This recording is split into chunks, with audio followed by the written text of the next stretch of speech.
Hello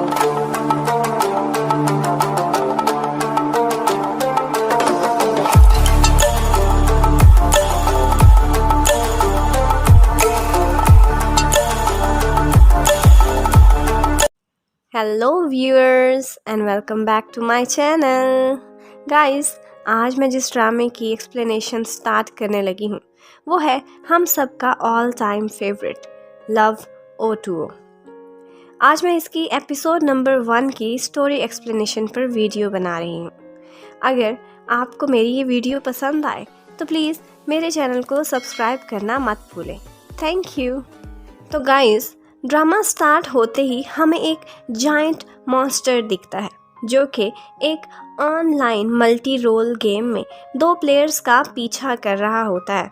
जैसे ही वो monster उनको ख़त्म करता है, हमारी मेन लीड की एंट्री होती है जिसका नाम वे है और साथ ही साथ उसका गेमिंग हस्बैंड जेन शोए भी होता है। वो लोग मिलकर उस मॉन्स्टर का मुकाबला करते हैं।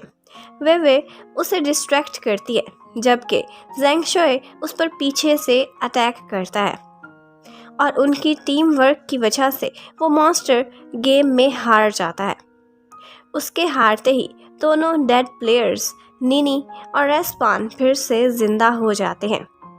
निनी को उस गेम में गिरा उस मॉन्स्टर का एक पावरफुल नेकलेस भी मिलता है। इतने में वहाँ कुछ और गेमर्स भी आ जाते हैं। उनकी नज़र उसी नेकलेस पर थी तो उनका लीडर विवी को उस नेकलेस पर बेट लगाकर खेलने का चैलेंज करता है। अगर निनी के बिहाफ पर खेलते हुए वे वो मैच जीत जाएगी तो उनको एक पावरफुल रिंग मिलेगी।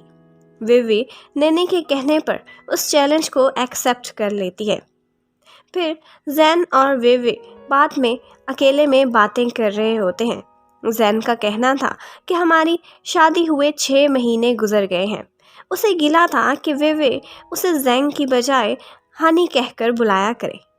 फिर वो वे से कहता है कि तुम बीजिंग में पढ़ती हो ना, मैं भी वहीं पढ़ता हूँ। और फिर सीन बदल जाता है और वे अपने कमरे में कंप्यूटर पर बैठी जेन से चैट कर रही होती है और उससे रियल लाइफ में मिलने की वो रिक्वेस्ट करता है और जापानीज़ रेस्टोरेंट में डिनर पर इनवाइट करता है। उसके लिए वे फ़ौरन ही मना कर देती है तो जेन उससे एक फ़ोटो मांगता है, लेकिन इससे पहले कि वे कोई रिस्पांस करती उसका कंप्यूटर बंद हो जाता है। फिर हमें यहाँ पर वे की रूममेट दिखाई देती है जो कि जाओ एर्शी है। उसने नूडल्स बनाते हुए अपार्टमेंट का सर्किट ओवरलोड कर दिया था जिसकी वजह से लाइट बंद हो गई थी। इतने में वे खुद इलेक्ट्रिशियन बनकर पावर का प्रॉब्लम सॉल्व कर देती है। वो खासी टैलेंटेड और मल्टीटास्कर थी।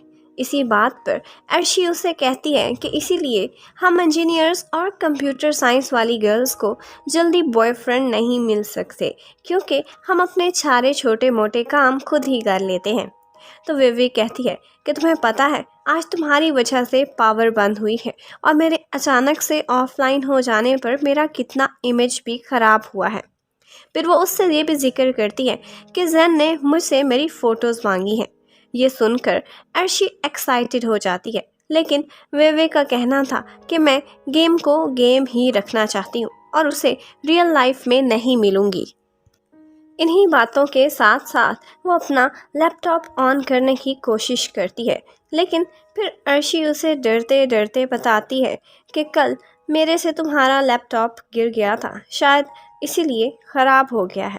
बस फिर क्या, वे उसके पीछे पीछे दौड़ने लगती है और फिर उसे ज़बरदस्ती घसीटते हुए अपने साथ लैपटॉप फिक्स कराने के लिए भी ले जाती है। वो दोनों स्कूटर पर बैठकर जा रही होती हैं तो वे कहती है कि वो न्यू मदरबोर्ड लेकर खुद ही अपने लैपटॉप को फिक्स कर लेगी। उसे जल्दी थी क्योंकि शाम को उसने वो नेकलेस की बेट वाला चैलेंज वाला मैच भी खेलना था, जबकि अर्शी को तो यही अफसोस खाए जा रहा था कि उसकी यूनिवर्सिटी में इतने सारे लड़के हैं लेकिन अभी तक उसे कोई बॉयफ्रेंड नहीं मिला। इतने में वो कैंपस में लगा एक नोटिस देखते हैं जो कि बास्केटबॉल मैच की अनाउंसमेंट पर था। उसे देखते ही वेवे को द लेजेंड शियाओ नाई याद आ जाता है। वो उनका सीनियर था और वो 4th ईयर में था, जबकि वेवे 2nd ईयर में। वो इतना कूल और हैंडसम था कि सारा का सारा कैंपस उसी का ही दीवाना था, इंक्लूडिंग वेवे। वो लोग प्लान करते हैं कि मैच स्टार्ट होने से 1 घंटा पहले ही वो जाकर अपनी सीट रिजर्व कर लेंगे ताकि कोई मसला ही ना हो। शियाओ नाई ना सिर्फ बास्केटबॉल लेजेंड था, बल्कि कंप्यूटर साइंस में भी बहुत स्किल्ड था, यानी कि हैंडसम प्लस जीनियस। और ऐसे ही लड़के वेवे को पसंद थे।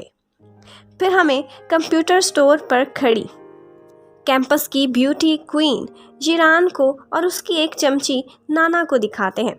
वो दोनों ये सोच रही थी कि शियाओ नाई को अपना कंप्यूटर फिक्स करने के बहाने पटाने की कोशिश करेंगी। फिर जब वे उसे स्टोर पर आती है तो वो देखती है कि शॉपकीपर एक मेमोरी कार्ड की कीमत बहुत ज़्यादा करके उनको बता रहा था। वो रुक नहीं पाती और शॉपकीपर को कहती है कि ये प्रोडक्ट अपनी लुक से ही यूज्ड लग रही है, आप ज़्यादा चार्ज कर रहे हैं। इसी बात को लेकर वे और अर्शे की उस स्टोर कीपर से बहस हो जाती है। इतने में वो चमची नाना जीरान को बताती है कि ये लड़की वे है, और ये सुनते ही वो ज़्यादा पैसे देकर भी वही प्रोडक्ट खरीद लेती है ताकि वे बेचारी की इंसल्ट हो जाए। बाद में हमें पता चलता है कि लास्ट ईयर यूनिवर्सिटी में सबसे ब्यूटीफुल गर्ल के लिए ऑनलाइन एक कंपटीशन चला था। हाँ, यहाँ पर वे की भी किसी ने फ़ोटोज़ भेज दी थी और वे रनर अप आई थी और जिरान विनर डिक्लेयर हुई थी। इसीलिए आज जिरान वे को देखकर जल के रह गई थी। फिर अगले सीन में हम शियाओ नाई को देखते हैं, जो कि एक कैफ़े में बैठा अपने अंकल के साथ गो गेम का मैच खेल रहा था। अंकल उसे कहते हैं कि उन्होंने सुना है कि शियाओ नाई एक कंपनी स्टार्ट करने लगा है, तो वो कंफर्म करता है कि वो एक गेमिंग कंपनी खोलने में इंटरेस्टेड है। अंकल उसे ऑफ़र करते हैं कि अगर वो गो मैच उनसे जीत जाता है तो वो उसे एक गिफ्ट देंगे, और ऑफ कोर्स शियाओ नाई वो मैच जीत भी जाता है। अंकल गिफ्ट के तौर पर उसे अपना वही इंटरनेट कैफ़े देने की बात करते हैं, लेकिन शियाओ नाई उनका ये गिफ्ट लेने से इनकार कर देता है कि मैं खुद ही अपने आप को सेटल करके इस्टेब्लिश करना चाहता हूँ। दूसरी तरफ वे उसी इंटरनेट कैफ़े में बैठी अपना चैलेंज वाला मैच खेल रही थी और हमेशा की तरह मैच में बहुत अच्छे से परफॉर्म करती है, क्योंकि वो इस गेम में टॉप 10 प्लेयर्स की रैंकिंग में ओनली फीमेल प्लेयर थी। यहाँ हमें ये भी पता चलता है कि इस गेम के नंबर 1 प्लेयर का नाम जी शियाओ नाई ही है, और वो कौन है ये तो आप समझ ही गए होंगे। फिर जब शियाओ अपने अंकल के साथ मैच रूम से बाहर आ रहा होता है तो यहाँ उनकी फैमिली से रिलेटेड हमें कुछ पता चलता है कि शियाओ नाई के डैड एक आर्कियोलॉजिस्ट हैं, जबकि उसकी मॉम हिस्टोरियन है। और दूसरी तरफ शियाओ नाई ने कंप्यूटर साइंस जैसे मॉडर्न सब्जेक्ट को पसंद किया था। उसके अंकल एक काम से थोड़ा साइड पर जाते हैं तो शियाओ को कैफ़े में गेम खेलती हुई वे नज़र आती है। उसकी गेमिंग स्किल्स इतनी इम्प्रेसिव थी कि शियाओ की लव एट फर्स्ट साइट वाली बात हो जाती है, लेकिन वे की लुक्स से नहीं बल्कि उसकी गेमिंग से। लेकिन गेम ख़त्म करने के बाद वे वहाँ से मुड़ती है और शियाओ को देखे बगैर ही चली जाती है, जबकि शियाओ उसकी खाली चेयर को ख्यालों में खोया खोया देखता रह जाता है। फिर जब वे कैफ़े से वापस जा रही होती है तो बारिश का मौसम बन जाता है। उसकी और एक रूममेट को भी दिखाते हैं जिसका नाम लिंग है। वो फेस पर एक ब्लैक मास्क लगाए खड़ी थी और एक बच्ची को ट्यूशन भी पढ़ा रही थी। वो बाहर नहीं जा सकती थी तो अर्शी से कहती है कि बाहर से कपड़े उतार के ले आए, लेकिन अर्शी नहीं मानती, जबकि हमारी वे बाहर बारिश से पहले सारे कपड़े समेट लेती है। यहाँ पर वे का कैरेक्टर इतना पसंद आता है कि वो ना सिर्फ खूबसूरत और इंटेलिजेंट है बल्कि काफ़ी रिस्पॉन्सिबल और हम्बल भी है। अपनी इतनी सारी क्वालिटीज़ की वजह से वे और भी अच्छी लगने लगती है। यहाँ पर हमें ये भी पता चलता है कि वे का ड्रीम है कि वो गेम डिज़ाइनर बने और उसी गेम का न्यू वर्जन डिज़ाइन करे जो वो खुद खेलती है। और ये बात वो इतनी दफ़ा कह चुकी थी कि अर्शी को वर्ड बाय वर्ड याद हो गई थी। फिर दिखाते हैं कि अगले दिन जिरान और उसकी चमची नाना आपस में बातें कर रहे थे। जिरान वे का जिक्र करती है तो चमची उसे खुश करने के लिए उसकी तारीफ़ें करने लगती है कि वे तो तुम्हारे आगे मक्खी के सादा और कुछ भी नहीं है। जिरान को ये सब सुनकर काफ़ी सेटिस्फाइंग फीलिंग आती है, लेकिन वो फिर भी नाइस बनने की एक्टिंग करती है और कहती है कि वे भी अच्छी लड़की लगती है। तो चमची कहती है कि लगता है तुमने अभी तक वे के बारे में कुछ जाना ही नहीं है। उसका कैरेक्टर काफ़ी सस्पिशियस है।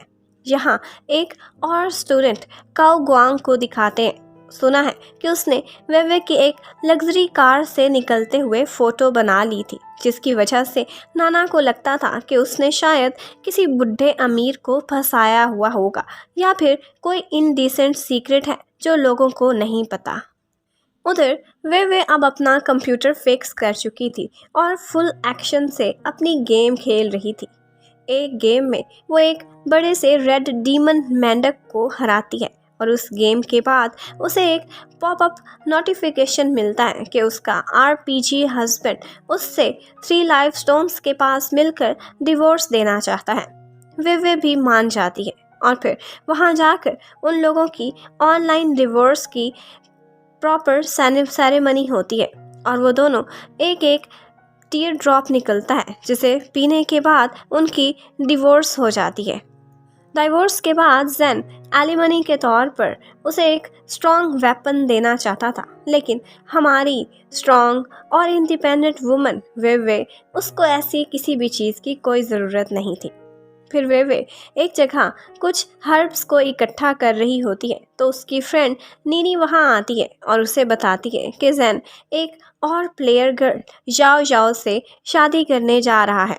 सुना है कि वो लड़की काफ़ी खूबसूरत है और उसे बहुत से ब्यूटी कॉन्टेस्ट्स में भी विनर डिक्लेयर किया गया है।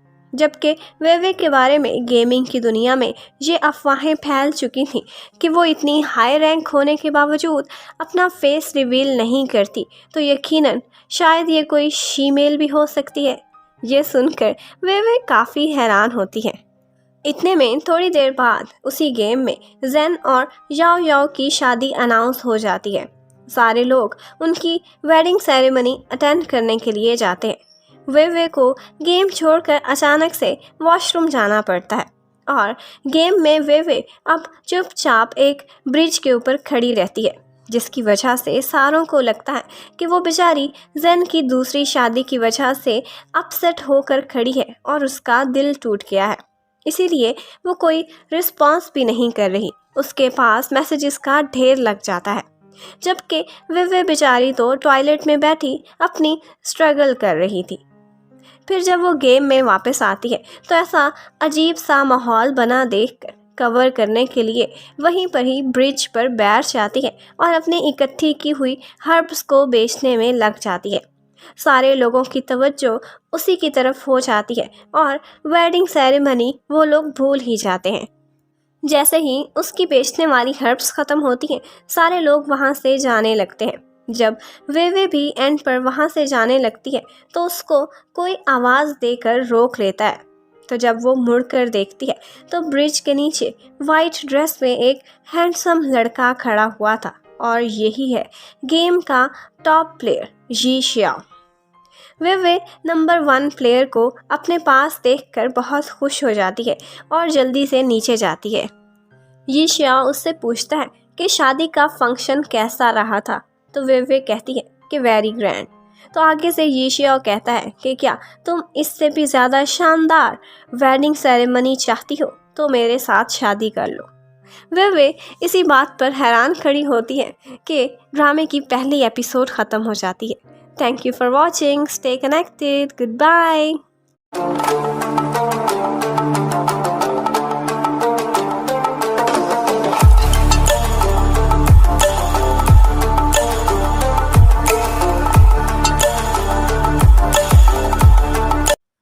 Hello viewers and welcome back to my channel. Guys, आज मैं आपके लिए चाइनीज़ ड्रामा लव O2O की सेकेंड एपिसोड की एक्सप्लेनेशन पर वीडियो बना रही हूँ। अगर आपने इस सीरीज़ की पहली वीडियो नहीं देखी तो उसका लिंक आपको डिस्क्रिप्शन बॉक्स और कमेंट सेक्शन में मिल जाएगा। और प्लीज़ मेरे चैनल को सब्सक्राइब करना मत भूलें। Thank you. तो गाइस, लास्ट एपिसोड में हमने देखा था कि जी शियाओ विवे से शादी की बात करता है और ये भी कि वो जेन से ज़्यादा बड़ी शादी ऑर्गेनाइज करना चाहता है। विवे पहले तो शर्माती है और कहती है कि लगता है कि नंबर 1 प्लेयर जी शियाओ का अकाउंट हैक हो गया है। लेकिन फिर जी शियाओ उसे कहता है कि एक्चुअली वो कपल चैम्पियनशिप में पार्टिसिपेट करना चाहता है और विवे वो फीमेल ओनली प्लेयर है जो कि टॉप 10 प्लेयर्स की रैंकिंग में आती है, इसीलिए उसने उसे प्रपोज किया है। फिर विवे सोचती है कि पहले उसने गेम रैंकिंग को इम्प्रूव करने के लिए शादी की थी और अब दूसरी दफ़ा वो चैम्पियनशिप के लिए भी ऑफ कोर्स कर सकती है। तो ये सोचकर वो आराम से शादी के लिए हाँ कर देती है और लाइफ स्टोन्स की तरफ सेरेमनी के लिए जाने लगती है। लेकिन ये शियाओ उसे रोक देता है कि उसे शादी की तैयारी के लिए एटलीस्ट 3 दिन चाहिए ताकि वो शादी के फंक्शन को ग्रैंड बना सके। फिर हमें रियल लाइफ में शियाओ नाई को दिखाते हैं कि वो आज काफ़ी खुश लग रहा था। इतने में उसका एक रूममेट आता है और कहता है कि हमारी तो किस्मत ही खुल गई है, कैंपस की ब्यूटी क्वीन ने हम लोगों से कांटेक्ट किया है और वो अपना कंप्यूटर ठीक कराने के लिए रिक्वेस्ट कर रही है। तो दूसरा फ्रेंड समझ जाता है कि वो यकीनन शियाओ नाई से मिलने के लिए ही ऐसा कर रही होगी। तो आगे से शियाओ कहता है कि मेरी तो गेम में अभी अभी शादी फिक्स हुई है, मेरे लिए बिल्कुल भी एप्रोप्रिएट नहीं है कि और लड़कियों के कंप्यूटर्स फिक्स करने के बहाने उनसे मिलता रहूं। तो उसके फ्रेंड्स भी इंटरेस्ट लेने लगते हैं कि वो लकी प्लेयर गर्ल आखिर कौन है। और फिर जब विवे अपना लैपटॉप खोलती है तो उसे नज़र आता है कि 4 लड़के उसके कैरेक्टर को घेरे खड़े हैं और पूछे जा रहे हैं कि तुमने जी शियाओ को कैसे बताया है। इतने में शियाओ अपने फ्रेंड्स से विवे को मिलाता है और कहता है कि ये मेरी टीम है और उस टीम में सारे उसके रूममेट ही शामिल थे। इतने में वो लोग टीम में एक गेम खेलते हैं और एक बैम्बू जायंट से फाइट करते हैं। वो सारे लड़के विवे के स्किल्स को देखकर काफ़ी इम्प्रेस होते हैं।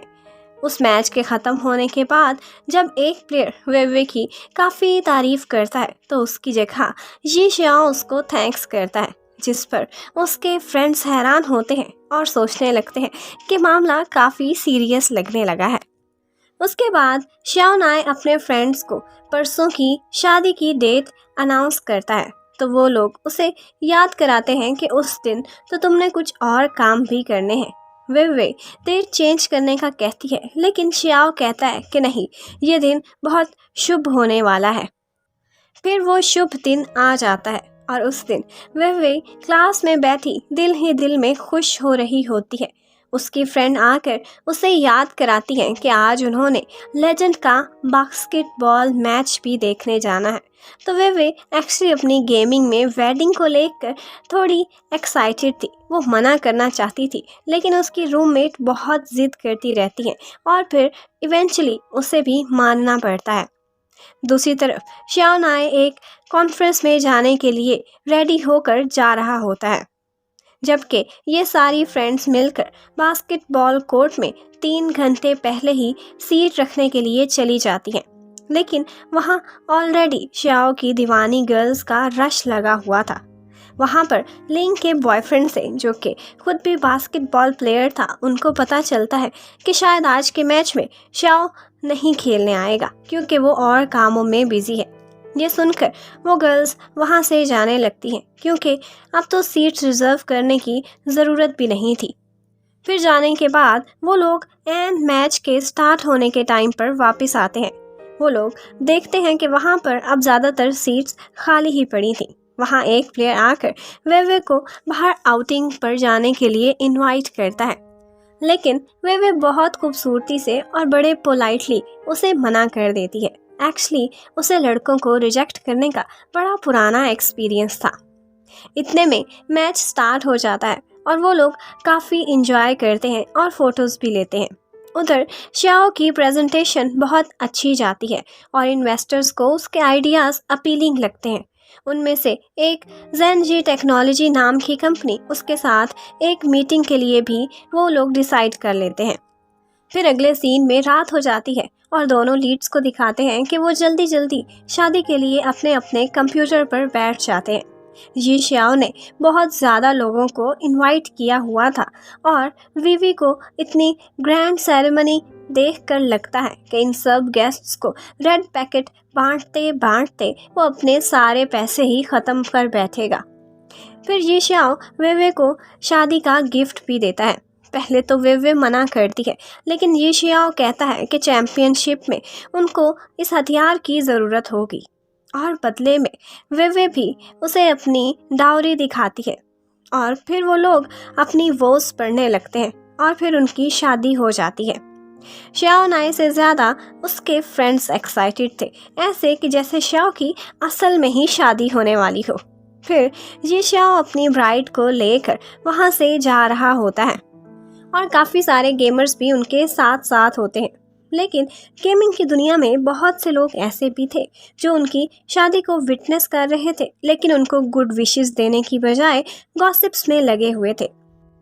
इवन के एक प्लेयर तो जी श्याओ को ये भी कह देता है कि तुम जेन के रिजेक्ट किए हुए प्लेयर से शादी कर रहे हो, तुम नंबर 1 हो, तुम्हें तो most beautiful girl lady player Yao Yao से शादी करना चाहिए थी।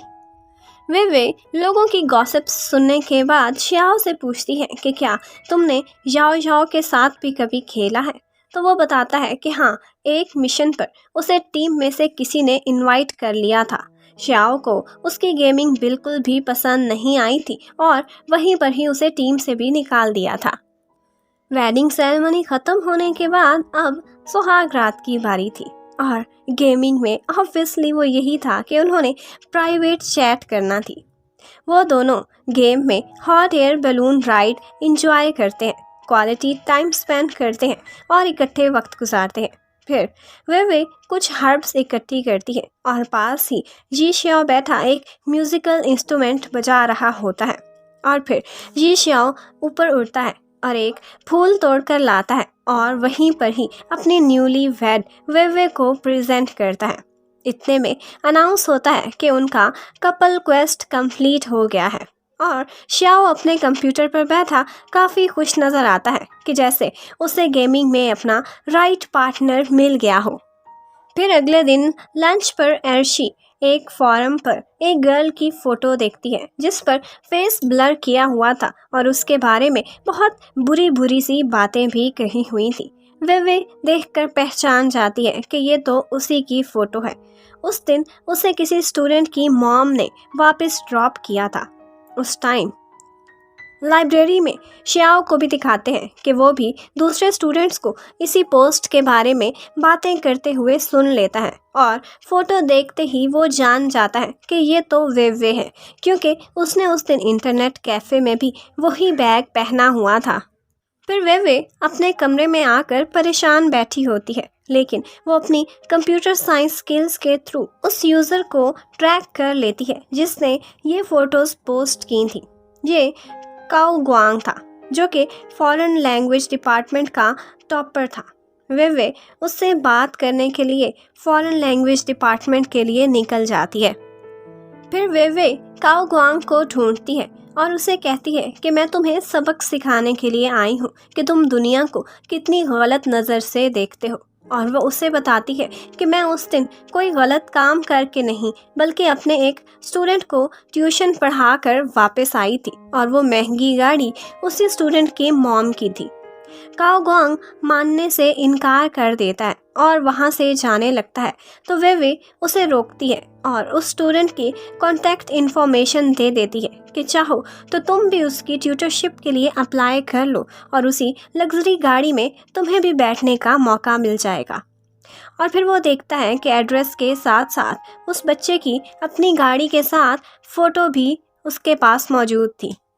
फिर रात को वे गेम खेलने लगती है और गेमिंग की दुनिया में वे जी श्याओ से एक टेम्पल के करीब मिलती है।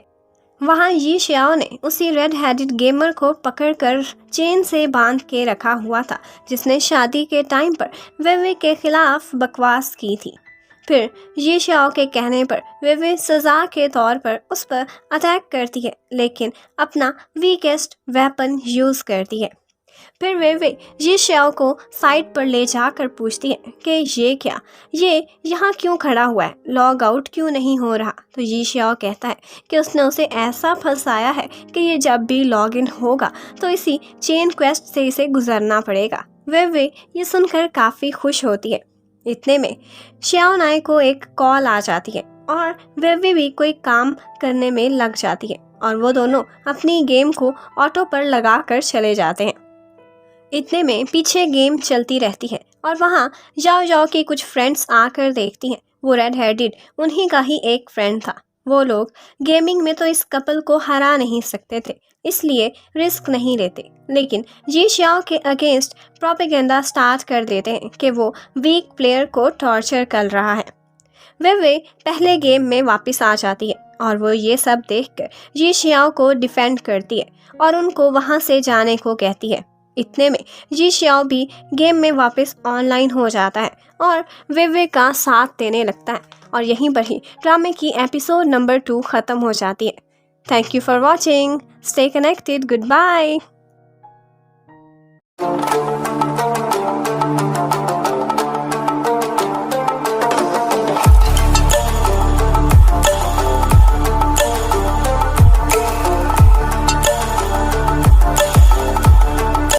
Hello viewers and welcome back to my channel. Guys, आज मैं लव O2O ड्रामा सीरीज़ की एपिसोड नंबर 3 की स्टोरी एक्सप्लेन कर रही हूँ। अगर आपने इस सीरीज़ की पिछली वीडियोस को नहीं देखा तो आई सजेस्ट ज़रूर देख लें। उसका लिंक आपको डिस्क्रिप्शन बॉक्स और कमेंट सेक्शन में मिल जाएगा। और प्लीज़ मेरे चैनल को सब्सक्राइब भी कर दें। Thank you. तो फ्रेंड्स, जैसा कि लास्ट एपिसोड में हमने देखा था कि जी श्याओ और वे मिलकर उन छोटे छोटे कीड़े मकोड़ों जैसे गेमर्स को वहाँ से भाग जाने के लिए कहते हैं, लेकिन वो तो कोई बहुत ही ढीठ किस्म की थी, वहीं पर खड़ी बोलती रहती है। तो वे आगे से कहती है कि ओके, फिर हमसे एक मैच करो और अपने साथी को छुड़ा कर ले जाओ। श्याओ कहता है कि वे तुम रेस्ट करो, मैं अकेला ही इनको संभाल लूँगा। इतने में वो रेड हेडेड प्लेयर भी नहाकर वापस गेम में आ जाता है और उन गर्ल्स को वहाँ से जाने का कह देता है कि मैं खुद ही मामला संभाल लूँगा। और फिर वो वे से कहता है कि अगर तुम्हारा अभी तक इस टॉर्चर से दिल नहीं भरा तो मैं क्या कपड़े भी धोकर आ जाऊँ। लेकिन फिर वे को उस पर रहम आ जाता है और वो कहती है कि चलो छोड़ो, मैं तुम पर अपना टाइम और इलेक्ट्रिसिटी अब वेस्ट नहीं करना चाहती। फिर अकेले में वे जी श्याओ से शेयर करती है कि आज मेरा दिन बहुत बुरा गुजरा था, लेकिन अब तुमने मेरा मूड बिल्कुल ठीक कर दिया है। वो जी श्याओ को उसके गेमिंग निकनेम नाई ही से बुलाती है। वो जी श्याओ से काफ़ी फ्रेंडली हो चुकी थी, लेकिन इस तरह से उसने कभी भी जेन चोए से अपने एक्स हस्बैंड से बात नहीं की थी। उधर वो गर्ल्स बाद में अपने बॉसेस जाओ जाओ और उसके हस्बैंड के पास जाती हैं और लंबी चौड़ी लगा बुझाकर उन्हें आज की सारी बातें सुनाती हैं जो कुछ उस टेम्पल के पास हुआ था। लेकिन जाओ जाओ उनकी बातों को इम्पोर्टेंस नहीं देती, क्योंकि उसने अगले टूर्नामेंट के लिए वे के अलायंस में गेम्स प्ले करना थी, इसलिए उन्हें उनसे अच्छे रिलेशनशिप्स रखना ज़रूरी थे। फिर एक प्लेयर वहाँ जाओ जाओ को एक आइडिया देती है कि तुम वे के साथ गेम में compete करने की बजाय वीडियो कंपटीशन की गेम्स में हिस्सा ले लो। तुम दोनों के गेमिंग कपल की लव स्टोरी बनाते हैं और उसी वीडियो को ज़्यादा वोट मिलेंगे और जो जीता उसे रेनबो कपल कॉस्ट्यूम्स भी मिलेंगे, जो कि याओ याओ को तो बहुत पसंद थे।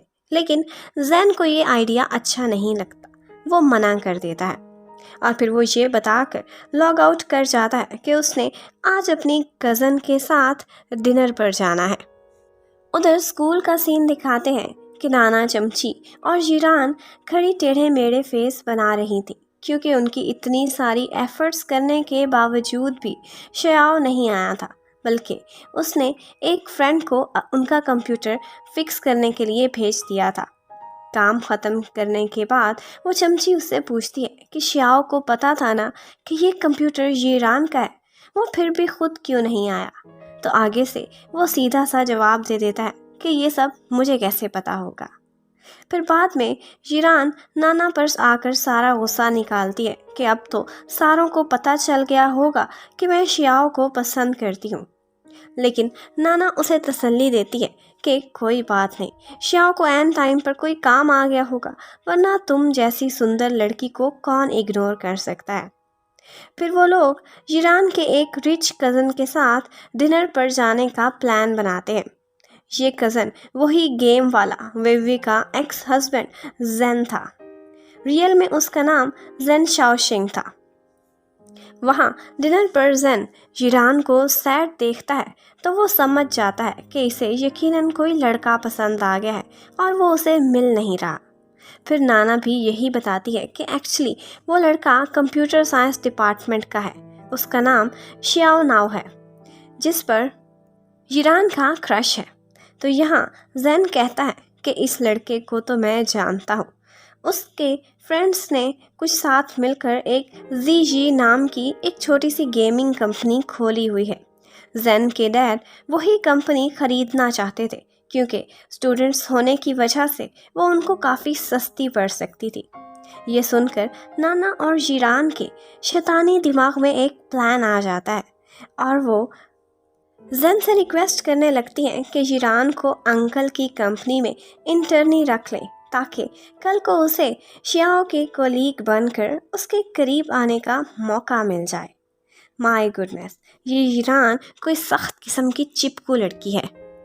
उधर शियाओ अभी भी अपने फ्रेंड्स के साथ मिलकर बैठा हुआ बिजनेस से रिलेटेड कुछ डिस्कशंस कर रहा था कि उन्होंने किन किन कंपनीज के साथ कोऑपरेट करने का प्लान बनाया है। इतने में उसका फ्रेंड उसे छेड़ता है कि आज जब वो कंप्यूटर फिक्स करने गया था तो जीरान उसे कितना मिस कर रही थी। शियाओ को तो जीरान का जिक्र भी पसंद नहीं था। वो आगे से ये कहकर चला जाता है कि मैं तब तक हॉस्टल वापस नहीं आने वाला जब तक तुम लोग अपनी गंदी सॉक्स को धो नहीं लेते। दूसरी तरफ गर्ल्स हॉस्टल में वेवे और उसकी फ्रेंड्स को जेनजी कंपनी की तरफ से इंटर्नशिप करने के लिए इंटरव्यू कॉल आई थी।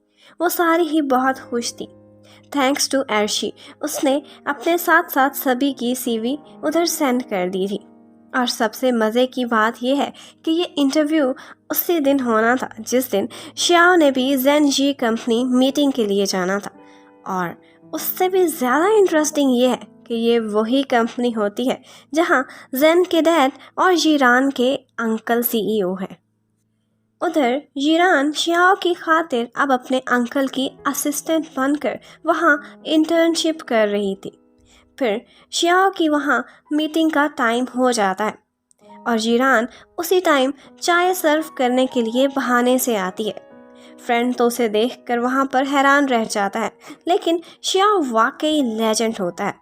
वो उसे वहाँ देखकर कोई ख़ास रिस्पॉन्स भी नहीं देता, इवन के दूसरी नज़र उठा के भी नहीं देखता। इस इंसल्ट को देखकर जीरान बेचारी का तो मुंह ही बिगड़ जाता है। दूसरी तरफ बाहर लॉबी में वे अपनी फ्रेंड्स के साथ इंटरव्यू देने के लिए आई हुई थी। अर्शी ने कुछ वियर्ड सी ड्रेसिंग की हुई थी, इसलिए बाकी दोनों फ्रेंड्स उससे थोड़ा फासला रख के बैठी हुई थी। अर्शी थोड़ा भाग दौड़ कर बाकी कंटेस्टेंट्स से इंटरव्यू के क्वेश्चंस पूछती है, तो उसे पता चलता है कि वो लोग ज़्यादातर गेमिंग से रिलेटेड क्वेश्चंस कर रहे हैं और कुछ बड़ी गेम्स में उनके यूज़र नेम्स भी पूछ रहे हैं ताकि उनकी परफॉर्मेंसेस का पता चल सके। अर्शी सैड हो जाती है क्योंकि वे के अलावा तो उनमें से कोई भी गेम्स नहीं खेलता था। फिर हमें शियाओ की मीटिंग दिखाते हैं कि सीईओ उनको ऑफ़र देता है कि वो अपनी डेवलप की हुई गेम के राइट्स उनको सेल कर दें और साथ ही साथ शियाओ को एक हाई सैलरी भी ऑफ़र करता है। फिर वो जिरान को मेंशन करके कहता है कि ये भी तुम्हारी यूनिवर्सिटी में पढ़ती है। लेकिन आगे से शियाओ मज़े से कहता है कि अच्छा, मैंने तो इसे पहले कभी भी नहीं देखा। बस, आई थिंक इसी को कहते हैं जैसा मुंह वैसी चपेट। आज शियाओ का एक और टैलेंट भी हमने देख लिया। मीटिंग से बाहर आने के बाद फ्रेंड कहता है कि ये लोग काफ़ी मीन थे। उन्होंने उनकी गेम के लिए काफ़ी कम रकम ऑफ़र की थी और साथ ही साथ उनके इंटेंशंस भी लग रहे थे कि जैसे वो उनकी मेहनत से बनाई हुई गेम को मैनिपुलेट करना चाहते हैं। तो शियाओ कहता है कि हम भी उनके साथ जवाब में वैसा ही खेल खेलेंगे जैसा वो सोच रहे हैं। फिर बाद में जिरान शियाओ से आकर कहती है कि अगर तुम कहो तो मैं अंकल से बात करती हूँ और हो सकता है वो तुम्हें कोई बेटर ऑफ़र कर दे। लेकिन शियाओ साफ मना कर देता है और इनकार करके वहाँ से चला जाता है। जेन भी ये सब कुछ देख लेता है और सोचता है कि जिरान इस लड़के के लिए हेड ओवर हील्स फ्लैट हुई पड़ी है। लेकिन उसको लगता था कि शियाओ अमीर नहीं है, लेकिन एरोगेंट कुछ ज़्यादा ही है। इतना नखरा तो सिर्फ पैसे वालों को सूट करता है। उधर लॉबी में बैठी वे अपने फ्रेंड्स को इंटरव्यू के लिए तैयार करते हुए कुछ एक्स्ट्रा अकाउंट्स जिनसे वो गेम खेलती थी उनके यूज़र नेम्स उनको याद करा देती है। जिरान उन लोगों को जब वहाँ इंटरव्यू के लिए आया हुआ देखती है तो जेन से कहती है कि मुझे भी साथ इंटरव्यू लेने के लिए बिठा लो ताकि यूनिवर्सिटी स्टूडेंट्स में मेरा कुछ और भी रोब बढ़ सके। सबसे पहले अर्शी को अंदर इंटरव्यू के लिए बुलाते हैं। एक दफ़ा तो वो वहाँ जिरान को बैठे हुए देखकर शॉक्ड रह जाती है। वहाँ गेम के यूज़र नेम बताते हुए उससे कन्फ्यूजन में गलती हो जाती है और वो दूसरा नाम लेने की बजाय गलती से वे के मेन अकाउंट का यूज़र नेम ले देती है। अब की दफ़ा शॉक होने की बारी जेन की थी। वो हैरान रह जाता है कि ये अर्शी है जो कि गेमिंग में उसकी X5 रह चुकी है। अर्शी काफ़ी परेशान हो जाती है और बाहर जाकर वे को अपनी गलती के बारे में बताती है। तो वे का तो दिल बहुत ही बड़ा था। वो आगे से ऐसे रिएक्ट करती है कि जैसे कोई बड़ी बात नहीं, वो खुद अपने किसी छोटे अकाउंट का यूज़र नेम बता देगी। थोड़ी देर बाद शियाओ को भी वहाँ पर गुजरते गुजरते वे बैठी हुई नज़र आती है। तो उसका फ्रेंड उसे बताता है कि ये हमारे कंप्यूटर साइंस डिपार्टमेंट की सबसे सुंदर लड़की वे है। शियाओ ये सुनकर स्माइल करता है और ये कहते हुए चला जाता है कि हमारे कंप्यूटर साइंस की ब्यूटी क्वीन बहुत ही अच्छी है। फिर अगले सीन में दिखाते हैं कि इंटरव्यू देने के बाद वे ट्यूशन पढ़ाने के लिए जब जाती है तो वहाँ as an English teacher apply करने के लिए काओ भी पहुँचा होता है। वो काओ को साथ लेकर अंदर चली जाती है। उस स्टूडेंट को काओ बिल्कुल भी पसंद नहीं आया था। वो साफ साफ कह देता है कि मैं इससे नहीं पढ़ना चाहता। ये बात सुनकर काओ कुछ एम्बैरेस फील करता है, लेकिन वे उस स्टूडेंट को समझाने की कोशिश करती है। फिर पढ़ाने के बाद जब वो वापस जाने लगते हैं तो वो बच्चा वे को करीब करके उससे पूछता है कि क्या ये लड़का आपका बॉयफ्रेंड है।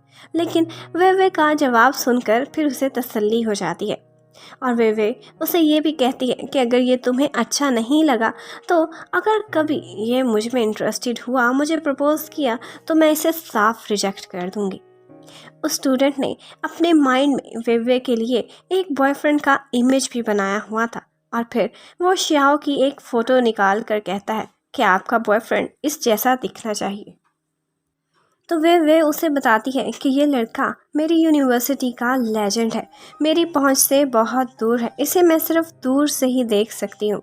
लेकिन उस बच्चे का कहना था कि आप भी लेजेंड हैं, किसी से कम नहीं और इसे डिज़र्व करती हैं। फिर बाद में वे से काओ सॉरी करता है और उससे दोस्ती करने की ऑफ़र करता है और बताता है कि उसने उस पोस्ट को भी डिलीट कर दिया है। और यहीं पर ही ड्रामे की एपिसोड नंबर 3 ख़त्म हो जाती है। Thank you for watching. Good bye.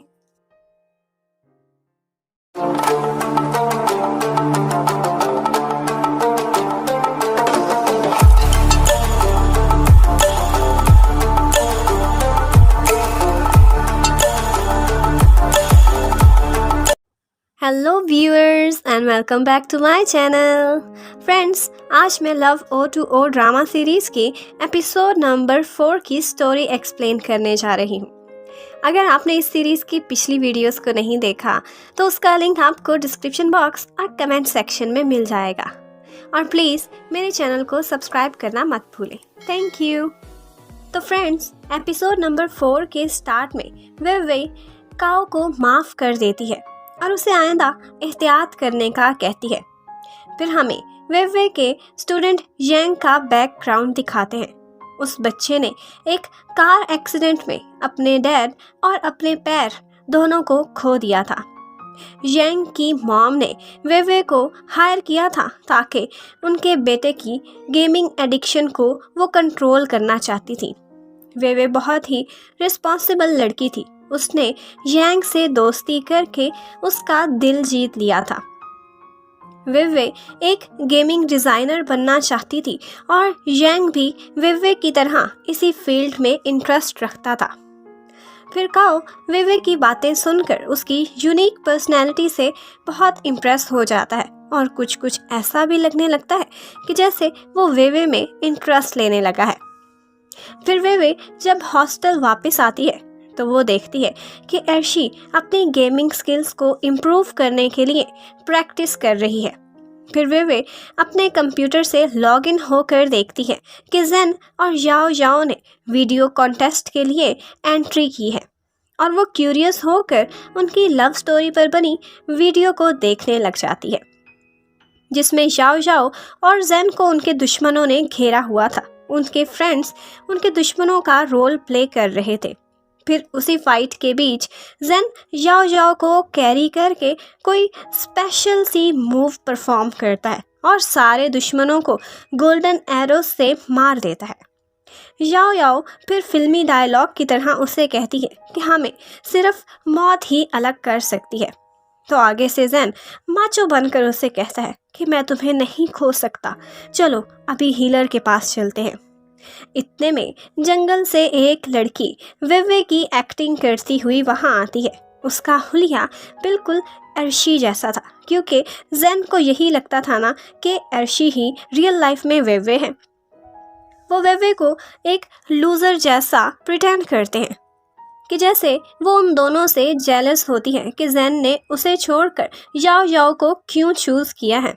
वे याओ याओ पर हमला करते करते नीचे गिर जाती है और जेन याओ याओ को अपने साथ लेकर चला जाता है, जबकि वे नीचे गिरी पड़ी रोती रहती है।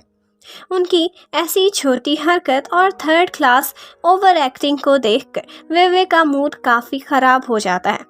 लेकिन उसके कुछ करने से पहले ही श्याओ के फ्रेंड्स ने उस पोस्ट के कमेंट सेक्शन में ठीक ठाक उधम मचाया हुआ था।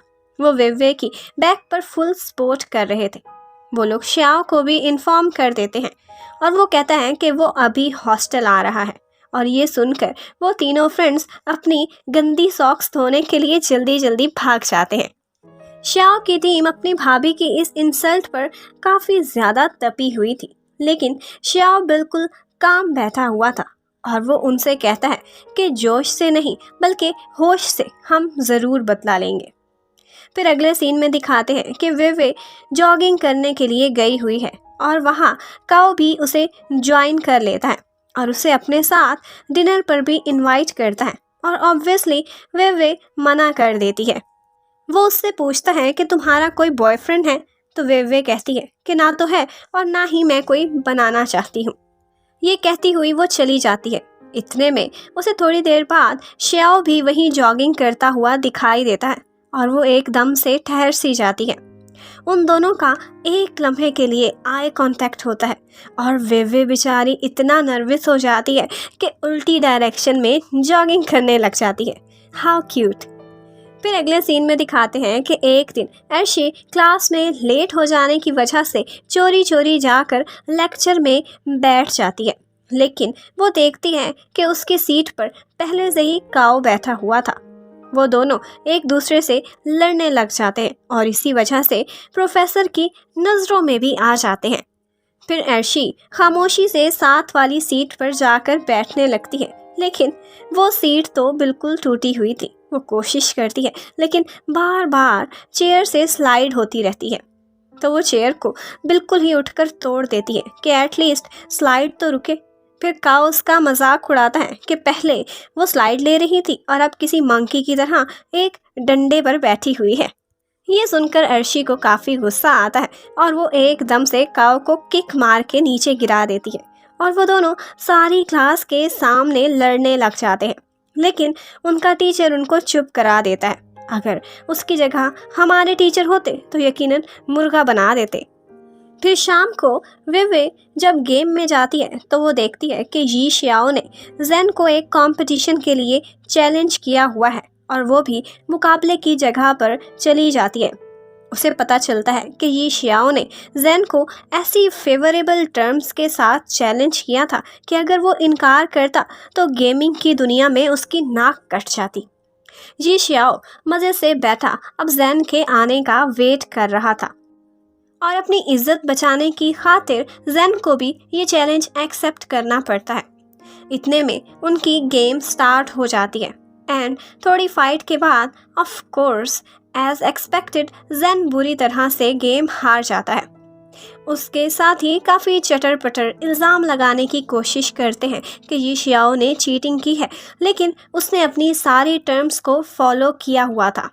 इस चैलेंज में हारने के बाद बेट के अकॉर्डिंग जेन को 2 लेवल्स डाउन जाना होगा, मतलब कि रिकवर डैमेज करते करते अब उसे 2 महीने लग जाएंगे। गेम ख़त्म होने के बाद फ्रेंड्स कहते हैं कि अगर यी शियाओ तुम्हारे यहाँ पावर चली जाती और तुम किसी वजह से गेम हार जाते तो क्या होता। तो यी शियाओ कहता है कि तो क्या था, अगर मैं गेम हार भी जाता तो मेरी पत्नी तो मेरे साथ होती। ये सुनकर वे थोड़ा सा शर्मा जाती है। उसको उसका ये अंदाज काफ़ी पसंद आया था। फिर उन लोगों को ये भी पता चल जाता है कि बदला पूरा होने के बाद जेन ने वे की इंसल्ट वाली वो वीडियो भी डिलीट कर दी है। शियाओ की टीम कहती है कि अगर वो डिलीट ना करता तो हम उसका कंप्यूटर हैक कर लेते और उसका अकाउंट भी डिलीट कर देते। आखिर हमारी भाभी की इज्जत का सवाल था। ये शियाओ उनके इंटरप्शन से तंग आकर वे को अकेले वहाँ से लेकर साइड पर चला जाता है और फिर उसे कहता है कि आई नो ये तुम्हारा पर्सनल मैटर था, लेकिन सॉरी मुझे ये मामला हैंडल करना पड़ा क्योंकि ये इशू काफ़ी हॉट हो चुका था, जल्दी सॉल्व होने वाला था। फिर स्कूल का सीन दिखाते हैं कि वे खुली आंखों से बैठी यी शियाओ के सपने देख रही थी और फिर वो अपनी नोटबुक में अपनी इमेजिनेशन के अकॉर्डिंग यी शियाओ का एक स्केच भी बनाती है कि वो कैसा दिखता होगा, लेकिन उसके फेस को लेकर वो कुछ कंफ्यूज्ड नज़र आती है। फिर थोड़ी देर बाद वो अपनी चीज़ें समेट कर वहाँ से जाने लगती है। दूसरी तरफ शियाओ भी जॉगिंग ट्रैक पर वे को देखता हुआ याद करता रहता है। फिर वो वे की क्लासेस का टाइम टेबल निकाल कर चेक करने लगता है। उधर काओ बार बार वे के पीछे पीछे आता है, कभी लाइब्रेरी में तो कभी उसके हॉस्टल में कॉल करता है, लेकिन वे को उसमें कोई भी इंटरेस्ट नहीं था। अर्शी कहती है कि काओ हमारी यूनिवर्सिटी का सेकंड हैंडसम बॉय है, लेकिन शियाओ के बाद में उसका नंबर आता है। लेकिन अब वो अर्शी को अच्छा नहीं लगता था जब से वो क्लास वाला इंसिडेंट हुआ था। इतने में अर्शी विंडो से बाहर देख रही होती है तो उसे वहाँ द लेजेंड शियाओ गुजरता हुआ नजर आता है और फिर वो दोनों लड़कियाँ बालकनी में खड़ी होकर उसे देखने लग जाती हैं। उस टाइम पर शियाओ को एक लड़की लव लेटर देने लगती है, लेकिन वो उसे बड़े कूल अंदाज में इग्नोर करके आगे चला जाता है और उसे देखकर वे समझ जाती है कि अब उसने काओ से कैसे पीछा छुड़ाना है। फिर अगले सीन में काओ दोबारा से वे के पास आता है और नाना चमची उनके पीछे पीछे चली जाती है और उनकी सारी बातें चोरी छुपे सुनने लगती हैं। वे काओ को ये कहकर रिजेक्ट कर रही थी कि वो शियाओ को लाइक करती है क्योंकि उन दोनों के इंटरेस्ट सेम है। फिर वे के चले जाने के बाद नाना काओ के जख्मों पर नमक लगाने आ जाती है, लेकिन काओ उसे शटअप कॉल देकर वहाँ से चला जाता है। काओ हार मानने वाला नहीं था। वो सोचता है कि वे का दिल जीतने के लिए वो उसके इंटरेस्ट्स का पता चलाएगा और वैसा ही बनने की भी कोशिश करेगा। वो एक क्लासमेट को रिश्वत देकर वेवे का गेमिंग आईडी पता कराने को भी कहता है। फिर एक दिन काओ और शियाओ का बास्केटबॉल कोर्ट में आमना सामना हो जाता है और शियाओ को देखकर काओ के रिजेक्शन के सारे जख्म ताज़ा हो जाते हैं। Of course jealousy is natural now. और काओ शियाओ को एक बास्केटबॉल मैच के लिए चैलेंज भी कर देता है। और यहीं पर ही ड्रामे की एपिसोड नंबर 4 ख़त्म हो जाती है। Thank you for watching. Good bye.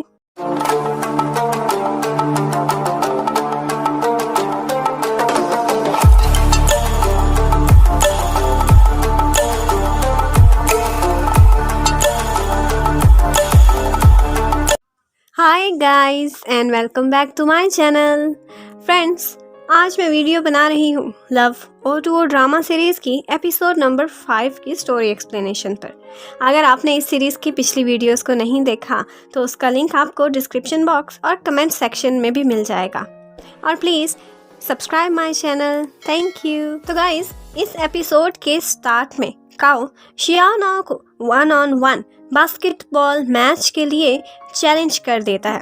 इस टाइम काओ की नज़रें ऐसे होती हैं कि जैसे उसका दिल कर रहा हो कि वो शियाओ को कच्चा ही चबा जाए। फिर उनका मैच स्टार्ट हो जाता है और जैसा कि हम सबको पता है कि शियाओ बास्केटबॉल लेजेंड है, तो वो काओ को आराम से मैच में हरा देता है।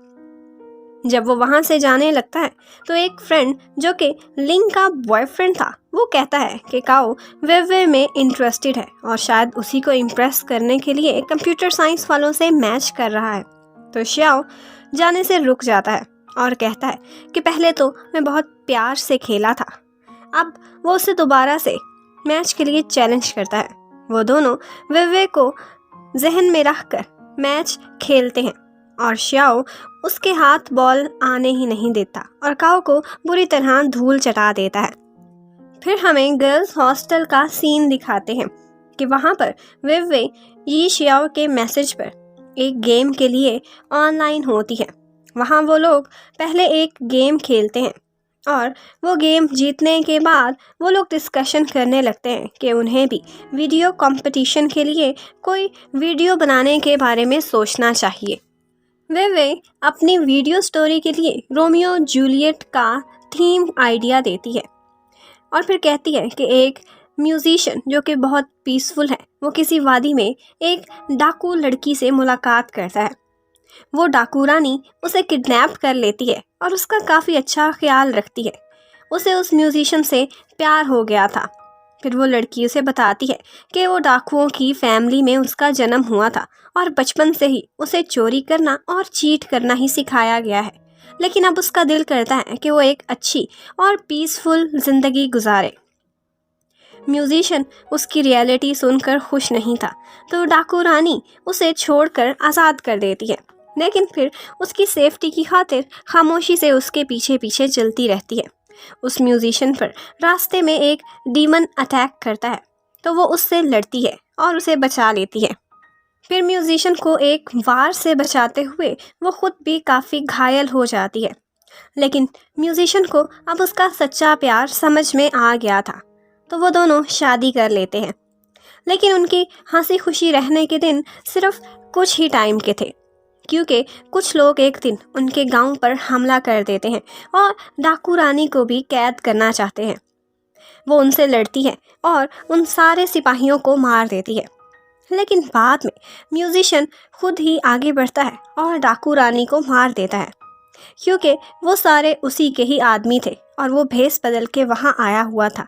और अब वो नहीं चाहता था कि डाकू रानी उसकी असलियत सारी जानने के बाद सारी ज़िंदगी रोती रहे, और उसे लगता था कि ऐसी ज़िंदगी से मौत ज़्यादा आसान होगी। फिर वे आगे से प्रपोज करती है कि क्या ख्याल है। फिर वो म्यूजिशियन भी उसके बिना नहीं जी पाएगा और एक पहाड़ से कूद कर अपनी जान दे देगा। शियाओ को ये आइडिया काफ़ी पसंद आता है और वो ये एंडिंग अप्रूव कर देता है। फिर अगले दिन से वे अपनी टीम के साथ वीडियो रिकॉर्डिंग का काम स्टार्ट कर देती है। इस दौरान वो लोग डायलॉग्स को लेकर एक दूसरे से काफ़ी हंसी मजाक भी करते रहते हैं। जी शाओ का फ्रेंड ओल्ड मैन अपनी चेयर से गिर जाता है, तो दूसरा फ्रेंड मंकी ये बात वेवे को बता देता है। वो ये सुनकर हैरान होती है कि तुम सारे लोग एक साथ रहते हो। तो वो बताते हैं कि हम चारों रूममेट्स हैं, लेकिन ये शियाओ हमारी गंदी शौक से तंग आकर आजकल हॉस्टल में कम ही आता है। शियाओ अपने घर से ऑनलाइन बैठा गेम खेल रहा था। वो हैरान होती है कि तुम लोग पूरा पूरा हफ्ता एक ही सॉक्स पहनी रखते हो। तो वो आगे से कहते हैं कि साइंस और इंजीनियरिंग वाले ऐसे ही होते हैं, बस जी शियाओ हम में एबनॉर्मल है। तो यहाँ बातों बातों में वे बताती है कि वो भी कंप्यूटर साइंस की स्टूडेंट है। तो उन लड़कों को लगता है कि कहीं ये कोई लड़का तो नहीं जो लड़की बनकर खेल रहा हो, क्योंकि उसकी गेमिंग स्किल्स इतनी एक्सीलेंट थी। और वैसे भी कंप्यूटर साइंस में तो गर्ल्स भी बहुत कम होती हैं। लेकिन शियाओ नाई को तो पहले ही पता था कि वे कौन है, उसके लिए कुछ भी सरप्राइजिंग नहीं था। फिर एक दफ़ा ऐशी गेम खेलते हुए फंस जाती है, तो वो वे से हेल्प मांगने लगती है कि उसकी जगह वो गेम खेल दे। वे उसकी गेम कंप्लीट करने लगती है। उसी टाइम काओ की खबरी उनके कमरे में कुछ सेल करने के बहाने वहाँ आ जाती है और वो चोरी चोरी से देखती है कि वे किस यूज़र नेम से वो गेम खेल रही थी। लेकिन उसको तो नहीं पता था कि वो ऐशी का अकाउंट यूज़ कर रही है और वो यही अकाउंट यूज़र नेम जाकर काओ को बता देती है। अब ये स्टोरी कहाँ को जा रही है ये तो आप भी समझ गए होंगे। उधर जेन के डैड की कंपनी में जिरान सेक्रेटरी से कहकर इंटर्नीज की बनाई हुई लिस्ट में से उसकी यूनिवर्सिटी की गर्ल्स के नेम्स कटवा देती है, क्योंकि उसे पहले ही पता चल गया था कि वे शियाओ को लाइक करती है। उधर घर पर शियाओ अपने पेरेंट्स के साथ टाइम बिता रहा होता है और वो अपने डैड के साथ गो गेम का एक मैच भी खेलता है। उसकी मॉम भी साथ होती है। वो लोग एक हैप्पी फैमिली लग रहे थे। फिर उसके डैड शियाओ से कहते हैं कि मुझे लगता है कि तुम गेम डिज़ाइनिंग की फील्ड में जाकर अपना टाइम वेस्ट कर रहे हो। लेकिन शियाओ को इसी फील्ड में इंटरेस्ट था। वो डैड को कन्विंस कर लेता है। उसके डैड भी बहुत नाइस थे, फ़ौरन से सॉरी करते हैं कि मैं कुछ नैरो माइंडेड हो रहा था। शियाओ कहता है कि गेम डिज़ाइनिंग मेरा लाइफ गोल नहीं है, लेकिन अभी के लिए मेरे यही प्लान्स हैं। शियाओ के डैड आर्कियोलॉजी के प्रोफेसर थे। उनकी क्लास में ज़्यादा अटेंडेंस नहीं होती थी, तो शियाओ कहता है कि नेक्स्ट वीक मैं आपकी इलेक्टिव क्लास अटेंड करूँगा। आपकी क्लास की अटेंडेंस भी कुछ बढ़ जाएगी। लेकिन एक्चुअल रीज़न तो ये थी कि शियाओ ने वे का टाइम टेबल चेक कर लिया था कि वो आर्कियोलॉजी इलेक्टिव क्लासेस ले रही है। फिर लेक्चर का दिन आ जाता है। वे क्लास लेने के लिए बैठी हुई थी। उसके इर्द गिर्द बहुत ही कम स्टूडेंट्स आए हुए थे, क्योंकि प्रोफेसर का लेक्चर बहुत बोरिंग होता है। इतने में उसके साथ वाली सीट पर बैठने के लिए कोई पूछता है। वो देखती है तो शियाओ नाई द लेजेंड वहाँ आया हुआ था। वो उसके साथ बैठ जाता है और इधर उधर के सारे लोग शियाओ की फ़ोटोज़ बनाने लगते हैं। वे को बहुत ऑकवर्ड लग रहा था। उसका मन कर रहा था कि वो गायब ही हो जाए। लोग शियाओ के क्लास में आने की खबर हर तरफ फैला देते हैं और मिनटों में वो लेक्चर रूम हाउसफुल हो जाता है। प्रोफेसर आकर देखते हैं तो शॉक्ड रह जाते हैं और कहते हैं कि क्या वाकई तुम सारे लोग मेरा लेक्चर सुनने के लिए आए हो? तो सारी गर्ल्स यस सर कह देती हैं। फिर क्लास के बीच प्रोफेसर लास्ट लेक्चर से कुछ क्वेश्चंस करने लगते हैं और अपने बेटे के साथ बैठी हुई लड़की से ही आंसर्स पूछते हैं। वे भी किसी लेजेंड से कम नहीं थी। उसने वाकई होमवर्क किया हुआ था और वो अपनी रिसर्च के अकॉर्डिंग काफ़ी इम्प्रेसिव आंसर्स देती है। शियाओ को उसके इतने अच्छे तरीके से आंसर्स देने पर ना जाने क्यों अपनी चॉइस पर प्राउड फील हो रहा था। फिर लेक्चर ख़त्म होने के बाद सारे दोबारा से शियाओ की फ़ोटोज़ बनाने लगते हैं, जबकि वे अपना बैग पैक कर लेती है। लेकिन शियाओ का उठने को बिल्कुल भी मन नहीं कर रहा था। फिर शियाओ उससे कहता है कि तुमने बाहर गुजरना है और फिर खड़ा होकर उसे रास्ता दे देता है। वे उसकी तरफ देखे बगैर ही वहाँ से जाने लगती है। लेकिन उसके दिल की क्या कंडीशन थी ये तो उसका फेस बता रहा था। वे आज बहुत ज़्यादा खुश थी। जब वो हॉस्टल में आकर ये सारी बातें अपनी फ्रेंड्स को बताती हैं तो वो सारी हैरान रह जाती हैं। अर्शी ये सोचकर बहुत सैड हो जाती है कि उसने आर्कियोलॉजी की बजाय फिल्म एनालिसिस इलेक्टिव सब्जेक्ट क्यों चूज़ किया है। फिर उसकी फ्रेंड्स क्यूरियस थी कि वे ने शियाओ से कोई बात भी की कि नहीं, तो वो कहती है हाँ, 1-2 बातें मैंने उससे की हैं। एक दफ़ा उसे नहीं बोला है और एक दफ़ा मैंने उसे थैंक यू बोला है। वे तो इस बात से ही बहुत खुश थी। फिर थोड़ी देर बाद वे और अर्शी पानी लेने के लिए बाहर जाते हैं तो काओ उन दोनों को इकट्ठे देख लेता है कि उसकी दुश्मन अर्शी वे की फ्रेंड है। फिर रात को वे लाइब्रेरी में बैठी स्टडी कर रही होती है तो वहाँ श्याओ भी होता है और वो चोरी चोरी उसे देखे जा रहा था। और यहीं पर ही ड्रामे की एपिसोड नंबर 5 ख़त्म हो जाती है। Thank you for watching. Good bye.